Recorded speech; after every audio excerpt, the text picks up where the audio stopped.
so I'm not a stranger to these parts.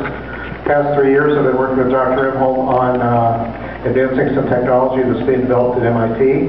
That's a national defense project, which is, very important. I'm a lifelong inventor.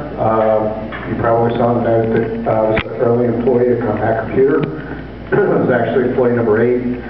I was the chief technologist for 14 years, and the people that worked with me developed the first kind of 14 generations of portable computers. So know a lot about building companies and a lot about job creation and a lot about ideas.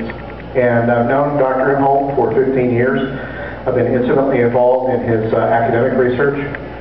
I've known his family for a long time in Texas, and I could not recommend a person to be your next congressman more than I could recommend Dr. Imholt. It was interesting with the business experience I had in metropolitan Boston. You're blessed with having some of the greatest research universities, in the world with MIT that create, thousands of jobs and, et cetera, et cetera. But one of the problems that we have in Boston and that is California is that there's so much competition for ideas now that you really have to go where there's great incentives. And if you look at the incentive package for a new company like a Compact starting here, there's a lot of problems associated with the infrastructure, and those infrastructure problems need to be addressed. In terms of incentives, financial incentives, taxes are obviously on everybody's mind. People that start businesses because they're risk takers, but they also want to keep more of what they earn, and taxes are a problem.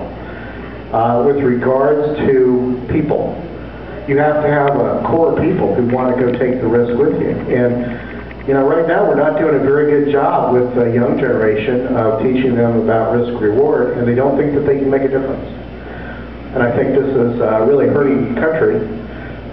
We have a whole generation of leadership that I think probably needs to retire, because we need people with new ideas who can address some of these problems.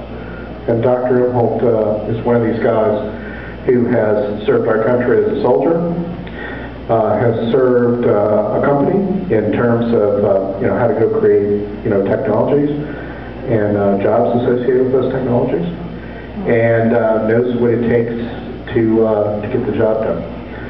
So with regards to his candidacy, I hope that you will support him. I know that the demographics here are unfavorable for Republicans, but in South Carolina in the 1970s, when I worked in the first Republican administration since Reconstruction, we were all Democrats, but became Republicans when we had to start to pay taxes. So I think that if you look at what Tim has in terms of ideas, I hope you'll join me in supporting him, because I think he'll be a great candidate for renewal for this district.